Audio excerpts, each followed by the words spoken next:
Bienvenidos amigos a una nueva edición de Te lo cuento, podcast que busca promocionar a narradores nacionales. En esta oportunidad tenemos a Eder Valdeos, quien nos presentará su cuento Las mentiras del emperador. Un saludo a mis amigos, mi nombre es Eder Valdeos, autor del libro Cafetera Perú, dentro del cual está el cuento Las mentiras del emperador. Este es un libro que trata de representar todas las facetas de Trujillo, desde sus problemas más naturales como el robo, la delincuencia, lo que viven los niños en los colegios, hasta puntos más álgidos que ahora se están desarrollando, como en este caso la venta de drogas, incluso la extorsión. Así que bueno, les recomiendo la lectura, espero que les guste y nada más, un saludo para todos, cuídense.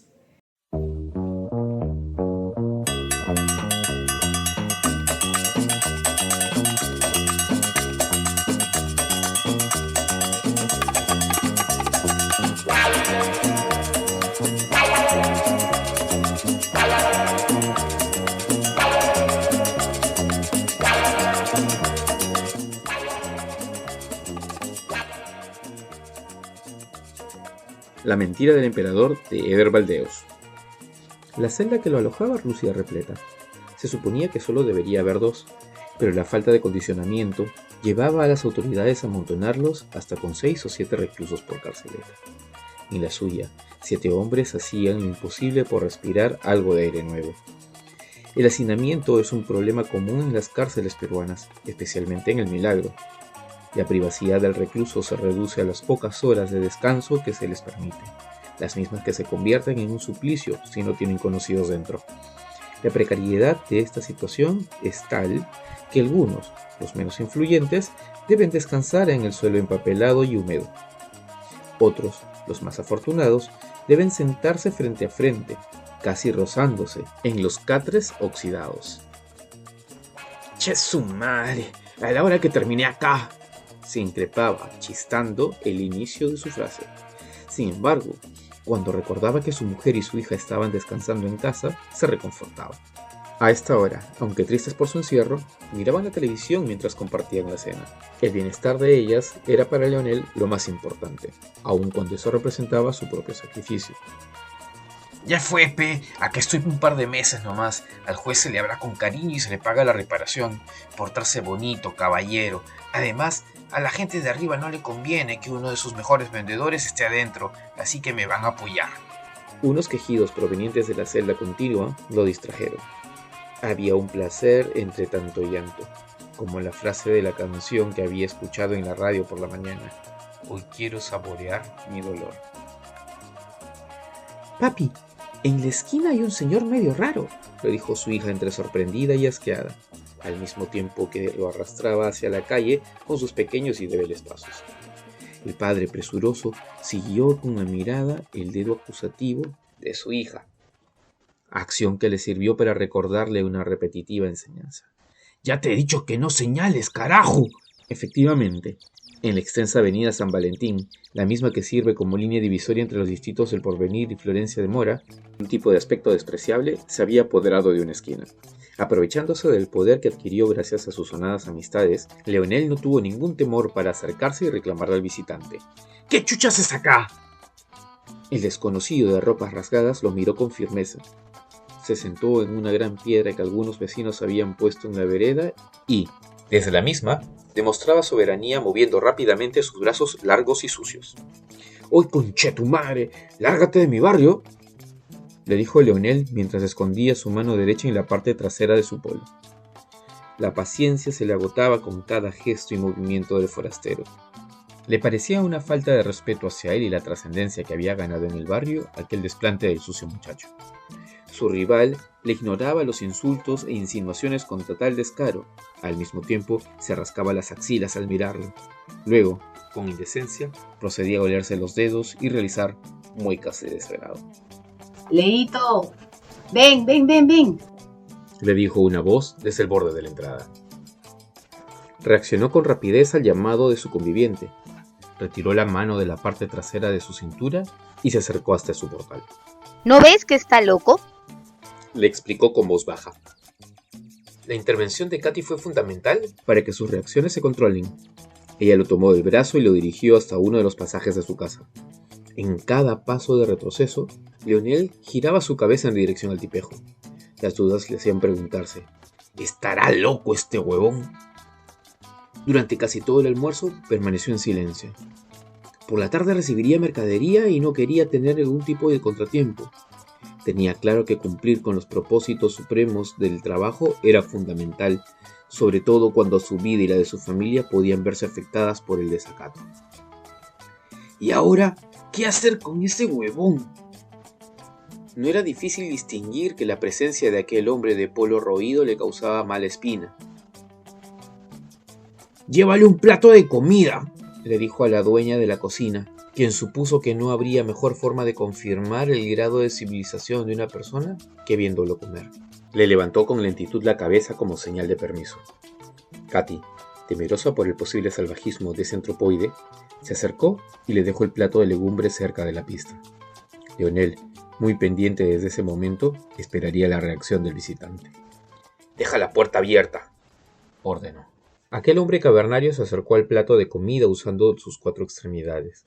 Cada movimiento de manos y pies le parecieron a Leonel una expresión de deshumanización.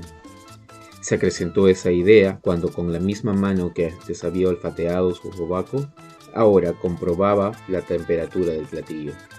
Al confirmar la inofensiva consistencia de ese manjar, tomó el recipiente como un trofeo recién ganado y se lo llevó hasta el otro borde del salón. Leo se acercó a la entrada y desde ahí observó cómo el energúmeno se alimentaba zambullendo sus manos en el plato hondo. Regresó al comedor y se posó en la silla acolchonada. Su lugar en la mesa era junto a su hija. Aseveró para ella: «Es un loco bueno». Aquella noche, mientras el proceso de abastecimiento se producía, Leonel y sus proveedores se sintieron observados y analizados. Desde la otra esquina, el loco no les perdía la vista de esos trabajadores esforzados. Tenía los ojos pegados en aquellos hombres, concentrado hasta la quietud. Solo le faltó encresparse y gruñir como un buen guardián canino. Cuando los repartidores se fueron, Leito, como le llamaba su mujer, se permitió verificar que el nuevo inquilino continuara en las afueras. Ordenó que le alcanzaran unas chompas viejas que guardaban en el patio dentro de un costal, antes usado para transportar arroz. Dejaron las ropas junto a la gran piedra que ahora era el hogar de ese estrambótico personaje y fueron a descansar. Al día siguiente esperaba la llegada de sus comensales. Sintió apoderársele una agradable sensación al confirmar que el muchacho se había arropado con lo que le dejaron a disposición. Los clientes presurosos empezaron a merodear su casa muy seguido. La ansiedad les hacía olvidar que cerca de su ubicación, unos ojos totalmente oscuros no le perdían la vista. El hombre de la piedra los estudiaba con detenimiento, sus movimientos, sus reacciones y sus apuros. Pareciese llamarle la atención ese comportamiento extraño, como si esos que visitaban la casa de su nuevo amo estuviesen locos. Cuando Leonel regresaba de cobrar y pagar por algunos servicios de compra y venta, se conmovía con la sonrisa que le regalaba el loco. A modo de compensación, le retribuía levantándole la mano. Esa satisfacción le recordaba que había ganado un vigilante en tiempo completo o hasta un amigo. A la hora del almuerzo, Katy preparaba un plato más y lo dejaba en la mesa de madera que había instalado junto al único árbol que adornaba el arenal. El nuevo familiar parecía menear la cola cada vez que ella se acercaba con un recipiente. Le dejaban una cuchara de plástico que habían robado de un chifa del barrio. Además, a los pies de la mesa le colocaban un balde con agua. Se notaba que odiaba el contacto con ella, pero cada vez que le perdían la vista, este aparecía vacío. La rutina de sus vidas había cambiado en torno a la llegada del joven de las greñas. Leonel notó que sus negocios mejoraron desde que decidió extender sus fronteras de venta, y no pudo evitar pensar que ese nuevo amigo era su mágico amuleto de la suerte. Esa tarde repartió su mercancía más temprano de lo debido. Juliancho, ex compañero de colegio, cumplía años e iba a hacer una portentosa fiesta en el local Estrella Azul. Era un día especial y no se lo podía perder por nada, así que sorprendió en casa con su puntualidad. Antes de ingresar a su vivienda, buscó a su amigo. La gran piedra, mojada por el orín de algún perro localista, aparecía sin emperador que la reinase. Volteando a la izquierda, buscó en la pared donde su amigo solía recostarse, y solo encontró la gran K naranja que una procesada candidata había dibujado en época electoral. ¿A dónde se habrá ido ese loquito? La música proveniente de la Estrella Azul se deslizaba por las calles desde temprano. El swing hacía vestirse a los vecinos con movimientos alegres y ondulantes. Leonel y Katy no eran la excepción. Recordaban y ensayaban sus íntimos encuentros juveniles al ritmo de la cumbia. El acompasado fondo no les permitió reconocer a tiempo los sonidos bajos y certeros que empezaban a sonar fuera de la casa.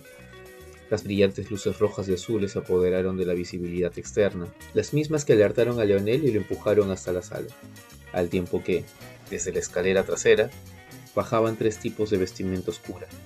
Afuera, muchos como ellos pugnaban por ingresar. No sabía dónde mirar. 2 sonidos estruendosos abrieron su puerta. Una cuadrilla de policías se hizo presente en la entrada. Entre ellos, un tipo de unos 50 y tantos años se le acercó. «Mírame, soy fiscal de crimen organizado». Al igual que el doctor, señaló otro como él. Este llevaba un polo blanco y encima un chaleco del Ministerio Público. «Tenemos una orden judicial de allanamiento y detención contra tu persona». Un sujeto robusto se posó tras Leonel. Le hizo una llave instantánea y procedió a enmarrocarlo. «Te voy a notificar la resolución judicial con la que nos están autorizando a ingresar a tu casa, detenerte y hacer el registro de la vivienda e incautar lo que el Ministerio Público y la Policía Nacional crean que es pertinente para nuestra investigación». En el fondo de la casa, Katy y su hija lloraban estrepitosamente. «Ellas no saben nada de lo que hago. Yo nomás me encargo de todo». Estaba seguro que el mea culpa las libraría de un viaje incómodo. Los 2 encargados del operativo se miraron y ordenaron mantenerlas en sus habitaciones. «Te conocen con el alias del Manguera, ¿no?» «Sí». «Leonel Alexander Julián Benítez, ¿verdad?» «Sí». «Te hemos venido escuchando y siguiendo y hemos averiguado que tú vendes droga y la metes al penal». No recibieron respuesta. «Debes firmar este documento para confirmar que yo, como representante del Ministerio Público, te he informado todo el protocolo. Es tu decisión hacerlo o no. Nosotros cumplimos con lo que se señala en la resolución». Luego de negarse a firmar, lo empujaron hasta una de las camionetas que cuadraron a la entrada de su hogar. Los vecinos observaban lo sucedido desde las ventanas y balcones de sus casas. Asimismo, se ocultaban tras paredes o esquinas, como si ellos también tuvieran motivo para ser juzgados. Cuando lo sentaron dentro del vehículo policial, distinguió a su amigo, el loco parado encima de la piedra. Sintió pena por él y por la confusión que suponía habría en su cabeza en ese momento. Ingrata fue su sorpresa cuando lo vio guiando a los policías hasta los lugares donde se guardaba la mercadería y hasta los puntos donde se colocaba para su posterior recojo. Uno de los hombres de negro le alcanzaba una chompa como la suya y una gorra negra con las letras bordadas: «Policía». Luego le abrazó a modo de felicitación por el gran trabajo. Rápidamente, otros se acercaron y le tendieron sus manos como señal de respeto. Desde la casa de Juliancho, la música no cesaba. Ahora los patrulleros avanzaban a su armónico sonido. Dime quién fue ese ladrón que robó todo mi amor, dejando heridas en mi corazón. No tienes razón, no tienes perdón. Una de las canciones favoritas se escuchaba de fondo. En el careo, el fiscal encargado de la petición presentó al efectivo como anónimo, evitando así la vulneración de su identidad. Explicó que lo habían asignado para el proceso de investigación del operativo encubierto. «Ese conche su madre se hizo pasar por loco». Una sensación amarga se apoderó de Leonel. «Así es, señor. Se me fue asignado para recopilar información y cumplir con el operativo», aseveró el tipo de cabello ordenado y raya al costado. Sus manos limpias y controladas lo alejaban de aquel primitivo loco que se había posado en la avenida San Valentín. No se detuvo en ningún momento. Continuó con su discurso sin titubeos y sin dirigir la mirada al Manguera. Este no podía evitar los sentimientos encontrados, la dualidad entre la ira por la traición de aquel que consideró su amigo y la alegría mezclada con orgullo de ver a su loco convertido en todo un hombre. Las mentiras del emperador de Eder Valdeos, cuento que forma parte del libro Casetera Perú, publicado por Editorial Trotamundos.